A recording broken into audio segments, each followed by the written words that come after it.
নিষিদ্ধ আওয়ামী লীগকে প্রতিহত করতে এই মুহূর্তে ধানমন্ডি 11 নম্বর এলাকাতে মোটরসাইকেল শোডাউন দিচ্ছে এনসিপি নেতৃবৃন্দরা। আমরা কথা বলতে চাই এনসিপি যারা নেতৃবৃন্দ রয়েছেন তাদের সঙ্গে একটু আপনার সাথে কথা বলতে চাই। আসলে কি বিষয়ে আজকে আপনাদের এই মোটরসাইকেল শোডাউন দিতে হবে? বুঝি নাই কি বিষয়ে আজকে আপনারা রাজপথে দিতে হবে? আমরা তো আগেই বলছি যে 13 তারিখ উপলক্ষে আওয়ামী লীগ ব্যাপক লেভেলের সহিংসতা তৈরি করতেছে এবং ওইটা প্রোটেস্ট করার জন্য আমরা এলাকাবাসী সবাই নামছি। ধানমন্ডি যেহেতু দ্বিতীয় গোপালগঞ্জ, তো ধানমন্ডির জন্য আর কি এটা একটা থ্রেট স্বরূপ, এইটার জন্য আমরা প্রতিবাদ করতে সবাই নামছি দলবলে এলাকাবাসীর পক্ষ থেকে। ককটেল বিস্ফোরণ হয়েছে, এরপর পরে আমরা নামছি, আমরা দেখার জন্য নামছি, আমরা পর্যবেক্ষণ করতেছি কি করা যায়। দর্শক দেখছেন এনসিপির যারা নেতৃবৃন্দরা রয়েছেন তারা ইতিমধ্যে এই ধানমন্ডির 11 নম্বর সহ ধানমন্ডির বিভিন্ন সড়কে তারা তাদের মোটরসাইকেল নিয়ে তারা আসলে শোডাউন দিচ্ছেন। অর্থাৎ নিষিদ্ধ ঘোষিত আওয়ামী লীগের এই কর্মসূচিকে ঘিরে আমরা দেখতে পাচ্ছি এনসিপির নেতৃবৃন্দদের এই অভিনব আসলে তাদের প্রতিবাদ, সেটি আমরা দেখতে পাচ্ছি। তাদের প্রতিবাদ স্বরূপ তাদের এই মোটরসাইকেল শোডাউন সেটি আমরা দেখতে পাচ্ছি। তারা স্লোগানে স্লোগানে পুরো এলাকায় আসলে উত্তাল করে তুলেছেন, ইতিমধ্যে আপনারা দেখতেই পাচ্ছেন।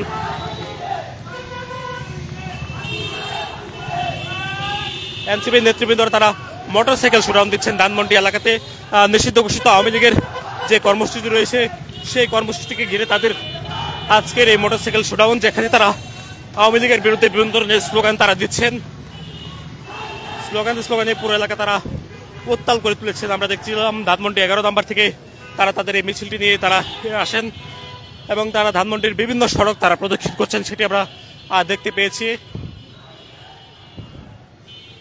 এনসিপির নেতৃবৃন্দরা যারা এসেছিলেন তারা ধানমন্ডির 11 নম্বরের এই যে এলাকায় কিছুক্ষণ আগে ককটেল বিস্ফোরণ ঘটেছে, সেই ককটেল বিস্ফোরণের প্রতিবাদ জানিয়ে তারা রাজপথে নেমে আসে এবং তারা এখানে মোটরসাইকেল দিয়ে একটি মিছিল করছিলেন, যেখানে তারা নিষিদ্ধ ঘোষিত আওয়ামী লীগকে প্রতিহত করার ঘোষণাও তারা দিয়েছেন, সেটি আমরা দেখতে পাচ্ছিলাম।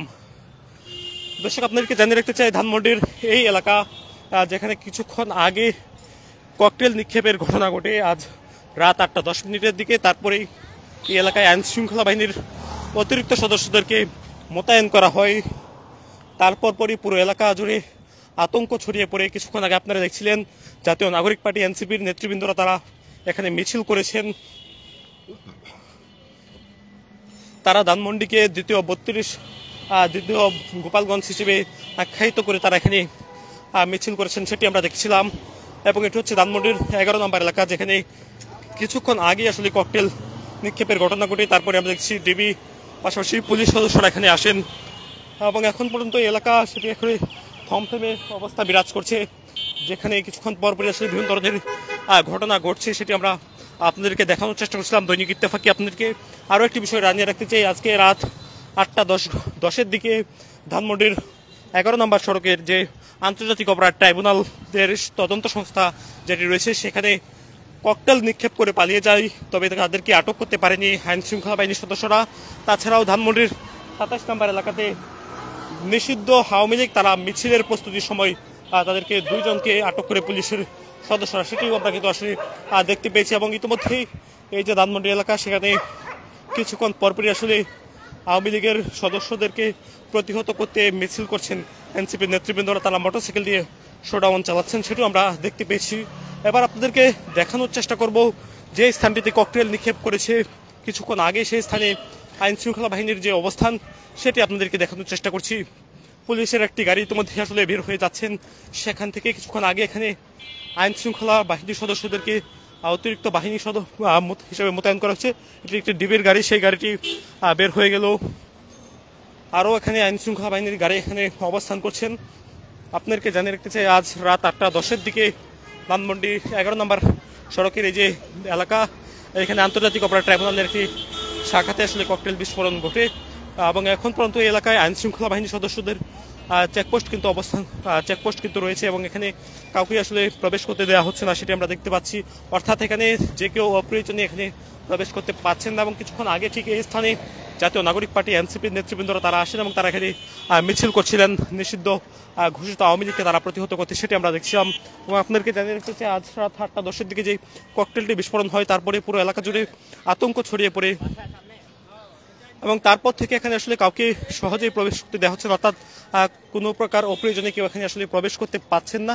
শুধুমাত্র যাদের প্রয়োজন রয়েছে বা যাদের বাসা রয়েছে এখানে তারাই শুধুমাত্র প্রবেশ করতে পারছেন। এবং আপনাদেরকে জানিয়ে রাখতে যে আন্তর্জাতিক অপরাধ ট্রাইব্যুনালের একটি তদন্ত সংস্থার লক্ষ্য করে আজ রাত 8:10-এর দিকে ককটেল নিক্ষেপ করে, যে ককটেলটি নিক্ষেপের ঘটনার পরপরই নড়চড়ে বসে আইন শৃঙ্খলা বাহিনীর সদস্যরা, এবং এখানে আমরা দেখেছিলাম ডিবি পুলিশের সদস্যদেরকে মোতায়েন করা হয়েছে। ডিবি পুলিশের সদস্যরা এসেছিলেন এবং তারা এখানে তদন্ত করে প্রাথমিক তদন্ত কাজ তারা সম্পন্ন করেছেন, এবং তারা এখনও কিন্তু আসলে ভেতরে অবস্থান করছেন বলে আমরা আসলে জানতে পেরেছি। এবং এখানে আইন শৃঙ্খলা বাহিনীর যে অতিরিক্ত সদস্য তারা কিন্তু এখানে রয়েছে, পাশাপাশি এখানে থানা পুলিশ সহ সকলে কিন্তু এখানে অবস্থান করছেন, সেটি আমরা দেখছি।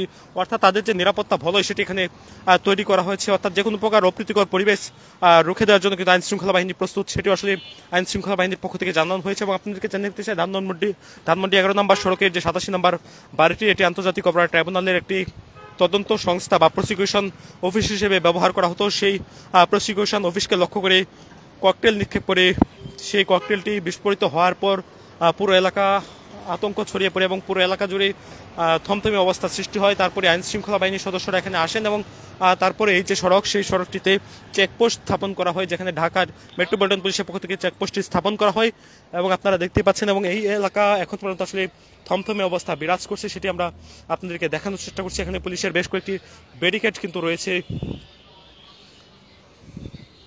এবং আপনারা দেখতে পাচ্ছেন এখানে যে চেকপোস্ট, সেই চেকপোস্টের পরে ঠিক এই যে 87 নম্বর বাড়ি, সেই বাড়ির ঠিক এই স্থানে ককটেল নিক্ষেপ করে নিষিদ্ধ ঘোষিত আওয়ামী লীগের সদস্যরা, তবে কোথা থেকে বা কারা নিক্ষেপ করল তাদের সেই বিষয়টি কিন্তু এখনো জানা যায়নি। এবং এখন আপনারা দেখতে পাচ্ছেন সেই বাড়ির চিত্র, যেখানে কিছুক্ষণ আগে ঢাকা মেট্রোপলিটন পুলিশের গোয়েন্দা পুলিশ বা ডিবির সদস্যরা এখানে এসেছিলেন এবং তারা এসে এখানে যারা রয়েছেন তাদেরকে জিজ্ঞাসাবাদ করেছেন। এখানে যারা কেয়ারটেকার রয়েছেন তাদের সঙ্গে আসলে কথা বলেছেন এবং কথা বলার পর এখানে যারা প্রতিবেশীরা রয়েছেন তাদের সঙ্গে কথা বলে তারা এখান থেকে আসলে চলে গিয়েছেন। এবং এখন পর্যন্ত এলাকা সেটি থমথমে অবস্থা বিরাজ করছে এবং আইন শৃঙ্খলা বাহিনীর সদস্যরাও কিন্তু এখানে এসেছিলেন। কিছুক্ষণ পরপরই এখানে আইন শৃঙ্খলা বাহিনীর সদস্যরা আসছেন এবং পুলিশের ঊর্ধ্বতন কর্মকর্তাগণ এখানে আসছেন। তারা সার্বিক বিষয়ের দিকে তারা আসলে নজরদারি করছেন, সেটি আমরা দেখতে পাচ্ছি।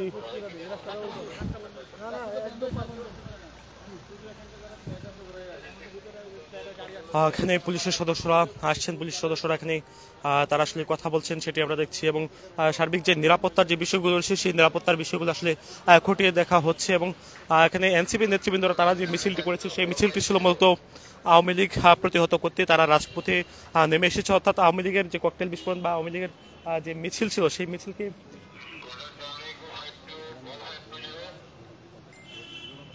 দর্শক আপনারা দেখতেই পাচ্ছেন ধানমন্ডি 11 নম্বর সড়কের 87 নম্বর বাড়ি।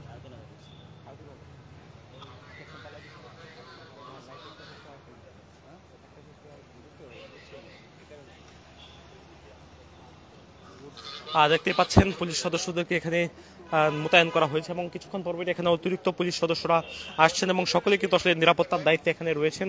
দর্শক, এই ছিল ধানমন্ডি 11 নম্বর সড়কের 87 নম্বর বাড়ি, অর্থাৎ আন্তর্জাতিক অপরাধ ট্রাইব্যুনালের সামনে যে ককটেল বিস্ফোরণ হয় তারপরের সার্বিক বিষয় দিয়ে আপনাদেরকে জানাচ্ছিলাম। এতক্ষণ ধরে সঙ্গে ছিলাম আমি আলসাদি। সঙ্গে থাকার জন্য সকলকে ধন্যবাদ।